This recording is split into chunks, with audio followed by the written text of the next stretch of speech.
Your Excellency, the very hard-working governor of Lagos State,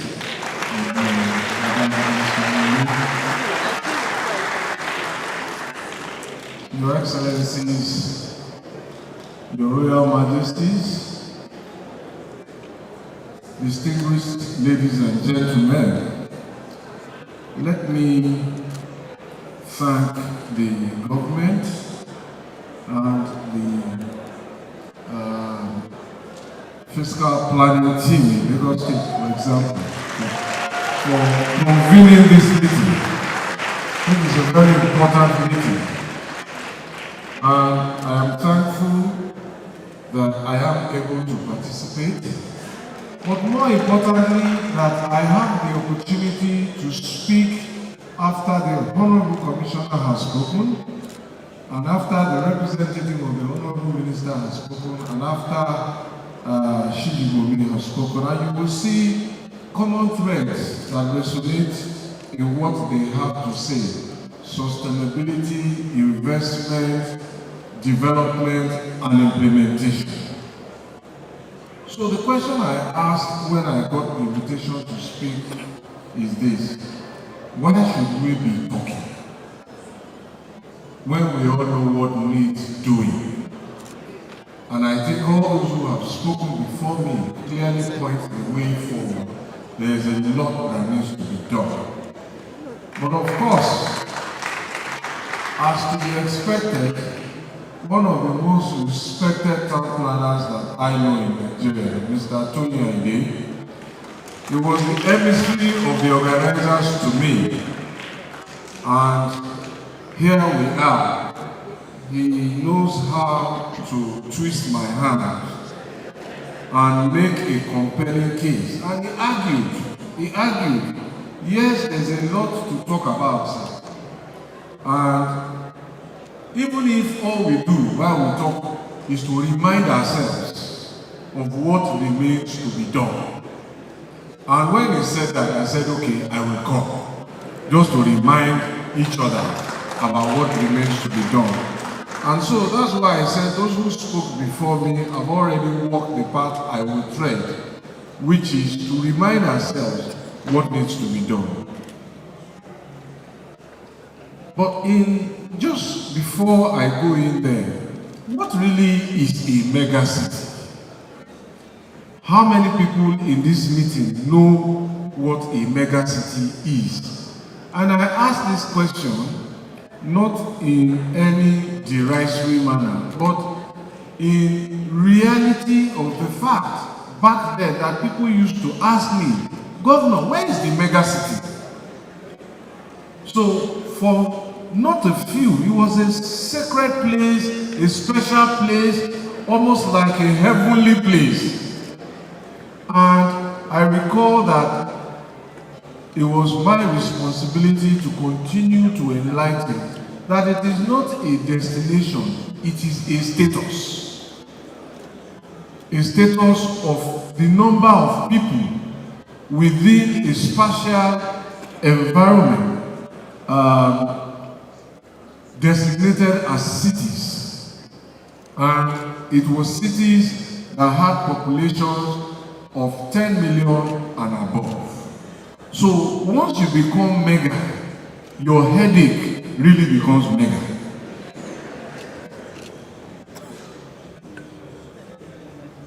Two days ago, we were watching the European football series, and I was asking somebody when last he saw Liechtenstein, the small principality nation, play football last. Liechtenstein has a population of about 40,000 people. That's the entire country's population. They don't have a known army. I think they are situated somewhere between Switzerland and one other country. So those people provide their security and their defense. But they are one of the richest nations in the world. So I'm sure Governor Sanwo-Olu will be happy if he had only 40,000 people to provide for. More than enough water, more than enough houses, more than enough roads. But unfortunately, his burden is measured in millions. Mega burden. There is a country called Iceland. I think Nigeria played them in one of the knockout stages of the Russian World Cup. They had quite a following in that World Cup, and somebody said, look, who did they leave at home? Because it seems the whole country has come to the World Cup. The entire population of the country is under 400,000 people. And many of them have come to support at the World Cup. But why is this diversion necessary? It is to understand the context of this meeting, how to organize in a mega city, and the kind of mega materials that would be needed. In other city-states, for example, maybe in those kind of cities I've spoken about, maybe it's just one rail line that you will require. Lagos has a concept and a master plan for 7, and we are at 2. So, in that mega arrangement, what is the role of the town planner? Who is the town planner? And I think that for me, and I've argued, the most important member, in my view, of the cabinet of a mega city like Lagos, the most important member, first and foremost, is the town planner.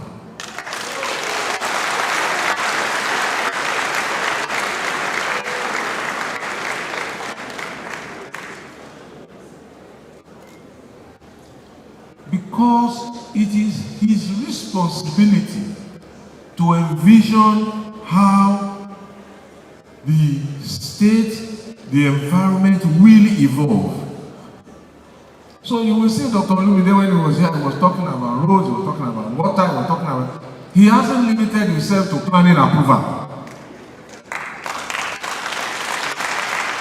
But, big but, and this is the heart of the matter. One of my mentees and I were having a conversation, and we took the view that regrettably, very regrettably, I say this with respect, but I think it's factual and I will make the case, the town planner has not been as vocal as he should be, especially in this environment. The town planner has not taken the driver's seat. And I think that compared to other professionals, the town planner has been somewhat diffident. So on radio and TV, how many times do you hear accountants, taxmen, tax practitioners, lawyers like me, architects like architect Ali Baba, and economists like Ben come and talk to us? How many times do you see town planners? Just think about it. But they should be the ones we see every day, too frequently in fact. So, and in my view, if the town planner steps forward and begins to take us on that journey of visioning, on that journey to prosperity, some of the problems we agonize about today will be solved much quicker, because we will understand why and what needs to be done. So that is the first point I wish to make, and that if the role of the town planner determines whether or not prosperity matures in a land or poverty reigns, because nature has been kind enough to us, if not kinder than most. We have almost everything. The land resource, the oceans, the creeks, the landforms, everything is here. But the real question is, how have we used those resources? And that is the remit of the town planner. I envision the role of the town planner as one who decides how these assets, nature's assets, are used for the optimum benefit and the common prosperity of the environment. The town planner should, in my view, lead us in determining what parts of the land provide roads, schools, markets, places of worship, health facilities, recreation facilities, waste and water treatments, before deciding what is left for building dwelling houses. If this is done, I think that we would avoid the current situation where people first take land for dwelling, then there is no land to build the roads to get to their houses. I know of one estate that was parceled out many years ago, but nobody has been able to live there. Because whilst they were parceling out the land, they didn't sit down to say, how do we get it? So everybody took their own parcels of land, but there was no way to get in, and there was no way to get out. I think the Attorney General knows that estate.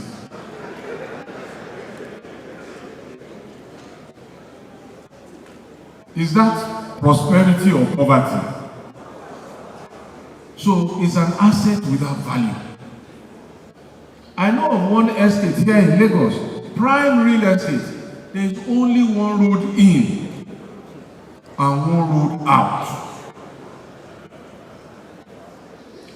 In my view, the value of that estate is diminishing by the day, and it is ultra prime real estate.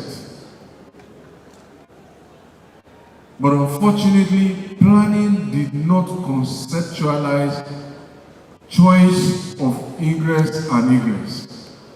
So in that real estate, if somebody there gives you an appointment that is coming to see you, a journey that should take 5 minutes, less than 2 kilometers drive, they can't keep appointments beneath 40 minutes. Your guess is as good as mine where I'm talking about. But I believe the governor is also aware, and I'm sure behind him is doing something.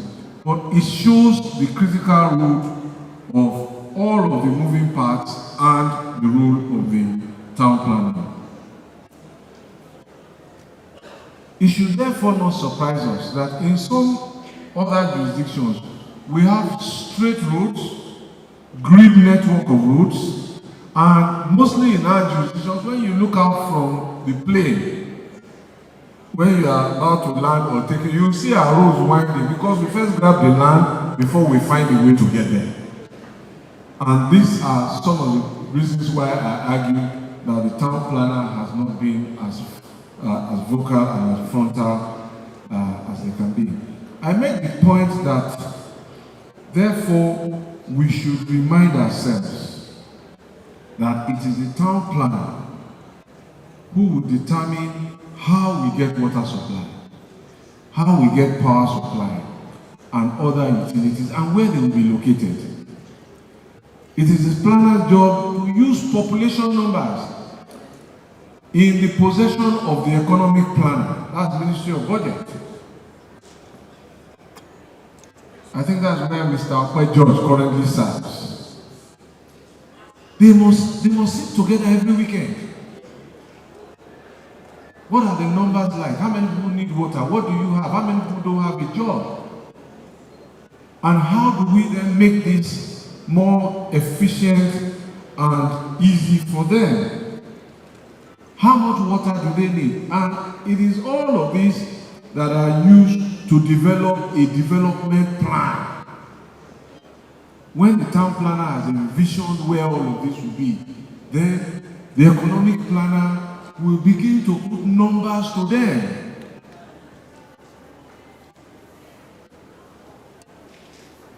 As I speak, the question to ponder is how many new cemeteries,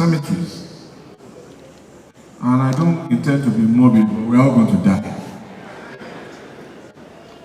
And I always say those who don't want to die better return back to where they came from. But everybody who came here is going, including me and you. So how many new cemeteries have we built post-independence? And go and look at the post-independent ones that we inherited. Now the walkways are burial grounds. These are the absences of the town plan, regrettably. But they are reminders. As I said, we are coming to remind ourselves what needs to be done. Because, as I say, death is certain after life. If the town planner decides on these critical development plans, including the rail, as Lagos State has commendably done, it is the responsibility of the economic planner to put numbers to them. This will form the basis of budgets from year to year that the finance team and the treasury department have to raise money for. Since there is a persuasive view that this conversation can be useful if it reminds us of the things we already know, let me now pivot to a few reminders. And the first reminder that I pivot to is that we passed what I think was then a far-sighted and visionary planning law in 2014.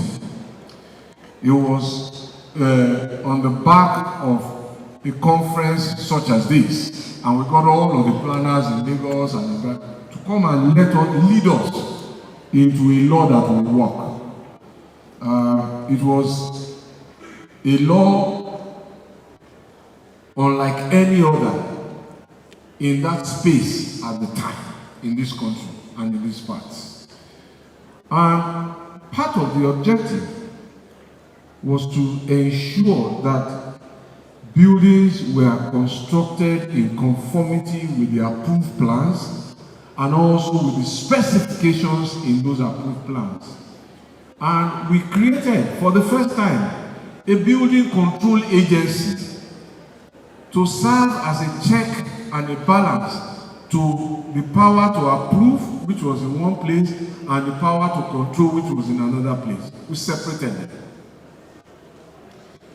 The long-term objective of this was that once buildings were started, whether during construction or after construction, they will stay up and not collapse. But sadly, the stigma of non-compliance still remains with us. I think it was just yesterday or 2 days ago in Orile, and the building came down. And even in the prime areas of our great state, non-compliance has led to structures coming down and lives lost.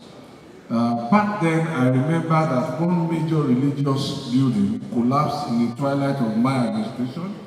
We set up a coroner's inquest, and I believe that findings were made. But the question to ask from the planning department is what happened to the report of the coroner. Let me remind us also that in embracing our mega city status, Lagos State back then developed 9 model city plans, and I think that they are listed somewhere, I think around page 45 of the brochure for this conference.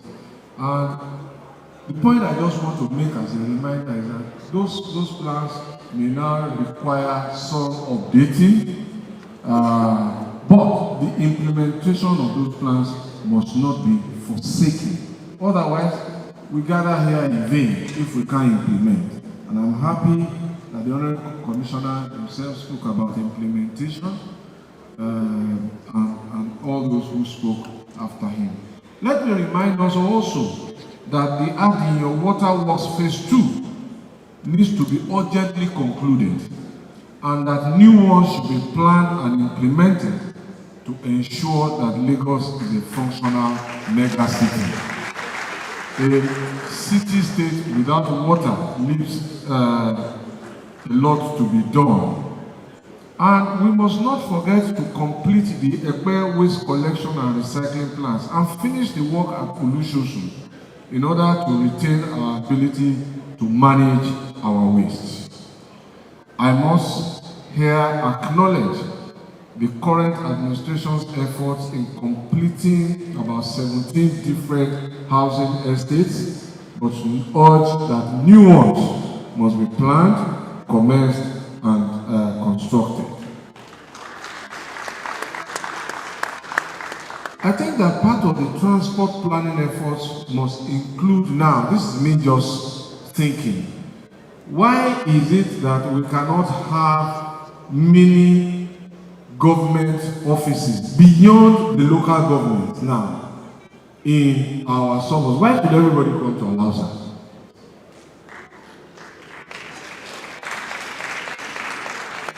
And if we have like these satellite offices, technology now allows us to link them together, and they're still functioning in a most efficient way. I think this will also reduce the pressure on transport services and infrastructure and commuting. This is a matter for the planner to think about.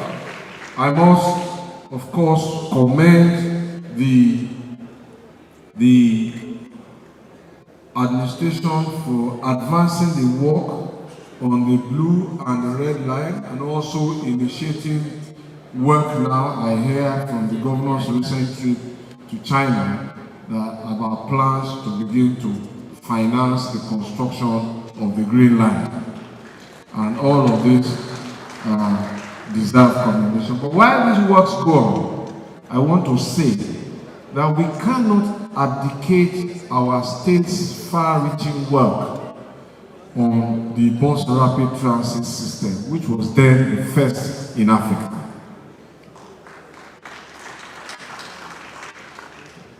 So that was a model from South America, Brazil, Colombia, and all of that. But it was the first time a BRT system was designed and built and operated in Africa.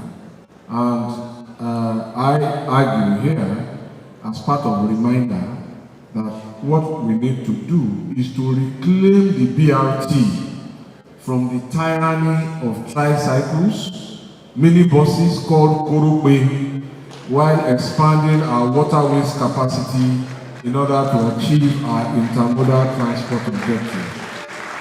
Yes, there may be people who own tricycles in this hall. There may be people who operate Korokwe in this hall, and they will not like that part of my speech.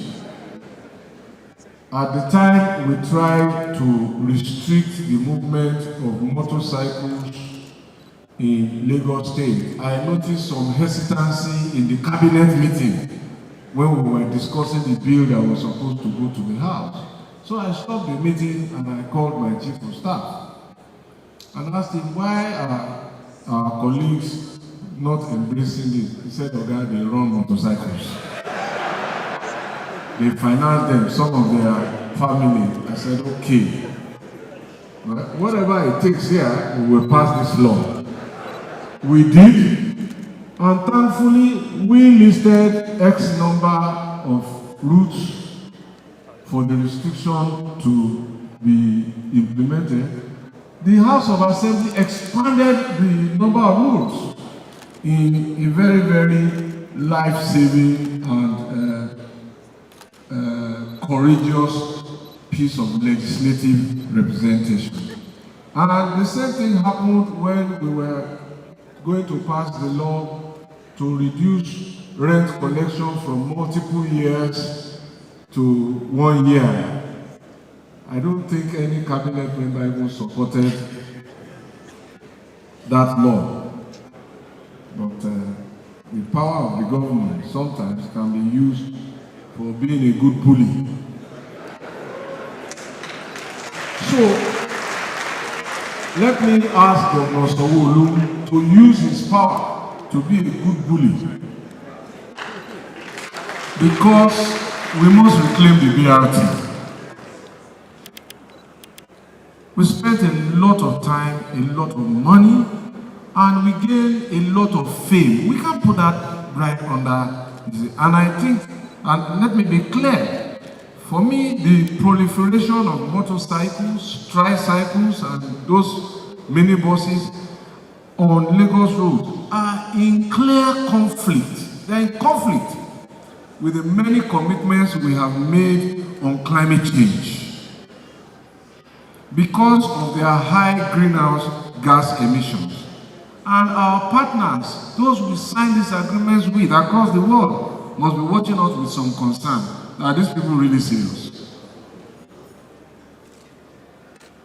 I have no objection if the motorcycles can be turned to CNG, if they can be turned, the Korokwe can be turned to, and the federal government is proposing now very massive fiscal reforms in terms of tax holidays, tax remissions in clean energy sector of our environment. But I think something needs to be done. That's another reminder.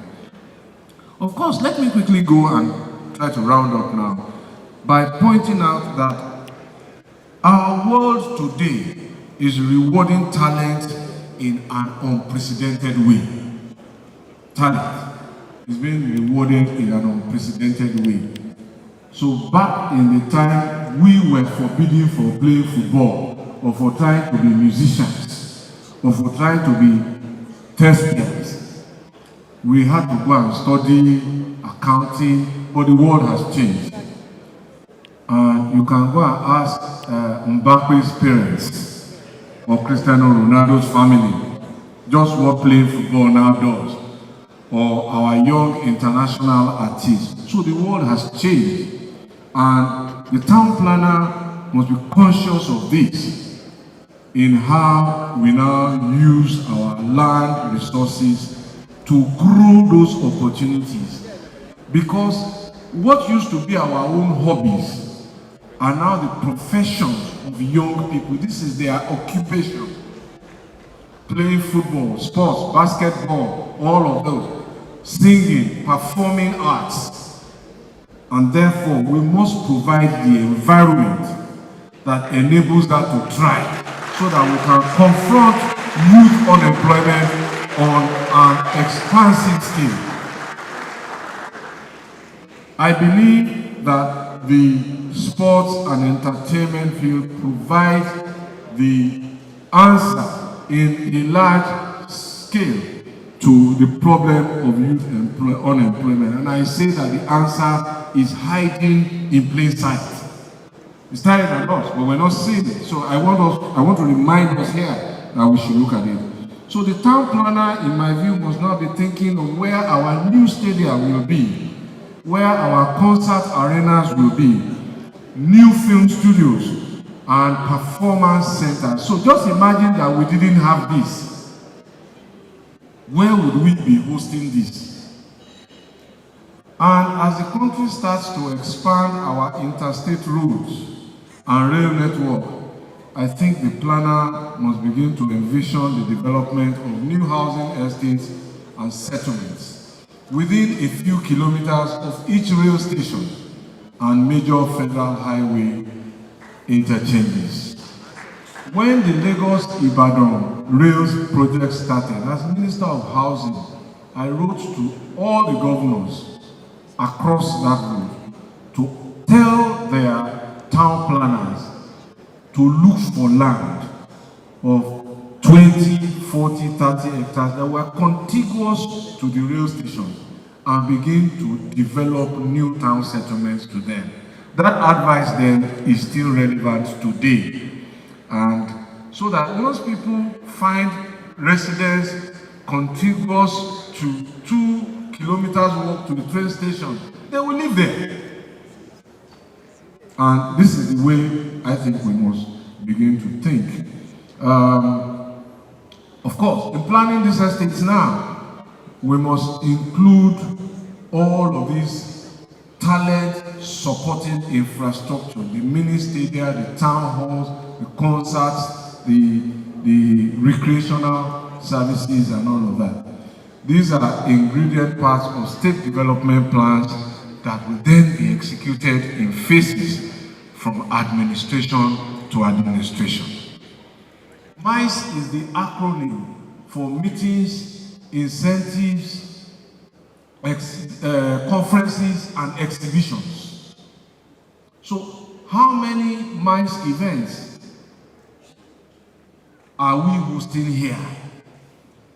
How many people are coming from other parts of the world to come and host conferences here? We are all too quick to go to Rwanda, to go to Kenya, to go to South Africa. But why can't they be quick to come here? It just needs us to change the game. And this is the role, in my view, also of the planner. For me, people say, well, there is no money. But I always say, where is the plan? We should focus more on planning extensively, planning imaginatively, planning ambitiously. Because if there is a good plan, money will follow the plan. And I think that if there is any state that has demonstrated as a subnational its creditworthiness with the financial sector and has raised successful bonds against the odds, it is Lagos State. So Lagos State should plan, and Lagos State can raise the funding for any development plan it has conceived. And I think the time has now come, in my view, for Lagos State to consider and aggressively pursue single project bonds. So instead of just a state bond, one critical bridge, one critical highway, a bond for it. And I think that we will be pleasantly excited at what it can bring for us. Of course, on this part of tourism development and mines and all of that, is to point out that between Badagry and Ekpe, we have a peninsula bordered by the lagoon and the Atlantic. And if you have ever been to Cancun in Mexico or Sharm el-Sheikh in Egypt, it is not different. It's the same landform. But as I said, how have the town planners designed the evolution? And now that the federal government has committed to building the Lagos-Calabar Coastal Highway, I would like to know from the Lagos town planners what they envision for this corridor. That is our corridor of prosperity, if we position ourselves now. For me, it will be a prolific tourist area facing the Atlantic and backing the peninsula, depending on where you face, and backing the lagoon, rather. And this can be a very, very great employment area where we optimize the benefits of those islands, Ilashe, Inogbe, Ilado, Iuru, to Ekpe. So what is different between all the islands in Greece that we go on resort and in Naples? It's the same land. Ours is even better. Weather is stable all year round. So these are the reminders that I think that I like to share. And just to remind us that in about 10 years ago, or 12 years now, investment of about $20 billion moved from one state and came into this state. Just to put us on guard that the reverse can also happen. And it is how we position ourselves. There is no guarantee that our leadership role is reserved. We must continue to earn it, we must continue to reinforce it, we must continue to protect it by being far-sighted and being dedicated. And nobody can lead this conversation than where I started, our town planners. So, in closing, at this our meeting of reminders, I call it a meeting of reminders because that's what town planner and they said we should come and talk about, remind ourselves. So I want to remind us that there were previous commitments made in this state to improve the process of the issuance of development and building approvals. Is that true? Now, a process that takes 2 years to respond to an investor's request for planning approval is sending that investor away. So as I said, the way one state lost an investor and came here, we will lose investors if we don't deal with this.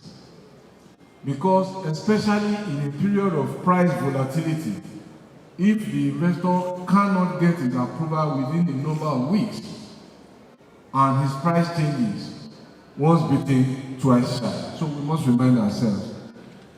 We must remind ourselves also that payment for processing requests for building approvals must be reasonable administrative cost.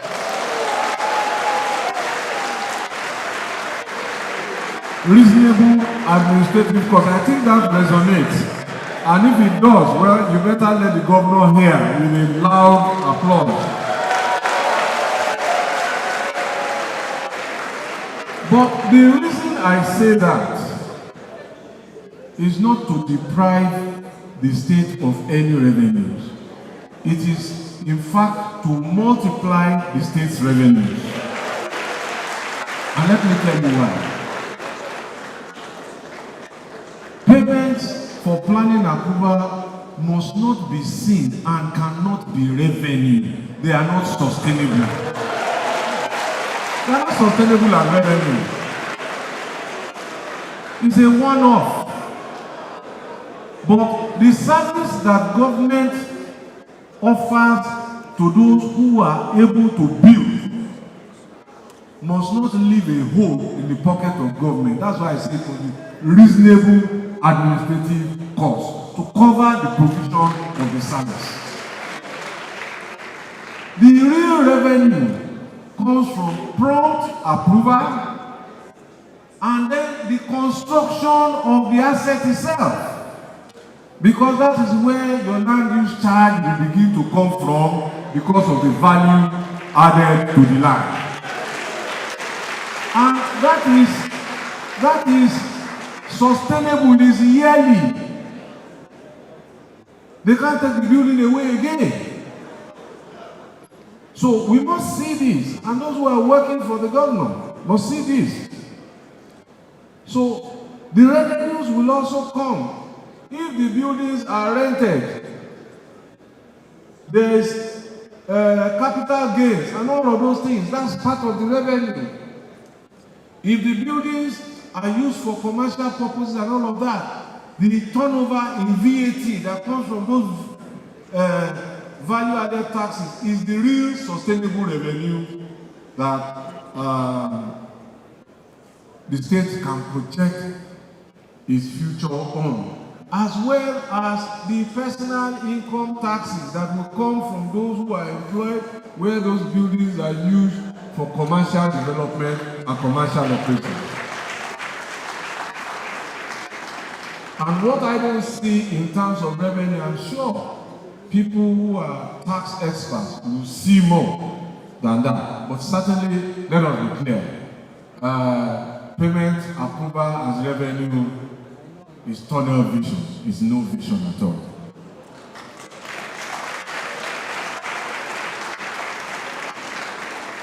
And of course, if we must maximize the possibilities of these potential revenues, apart from moderating costs, we must now streamline the number of agencies that an applicant must go through.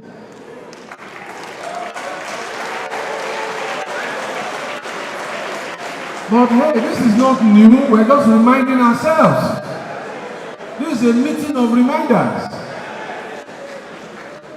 Because this is deliberate strategic ease of doing business initiative.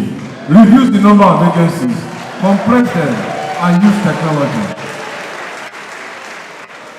The more complex the process, the more expensive it becomes, and the cost then makes it less attractive to business, and they might go somewhere else.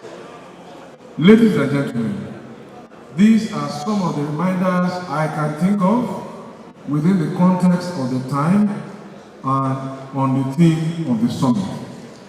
I do hope that they help to set the stage for other eminent contributors who will not only stimulate our collective memories about those things I have forgotten, but they will also inspire us about the emerging possibilities in the profession of town planning. I wish you all very fruitful deliberations, and I thank you for listening. Thank you very much. Distinguished ladies and gentlemen, with a standing ovation, may we please appreciate. Thank you, sir. Thank you very much. Thank you very much. Distinguished ladies and gentlemen, we would like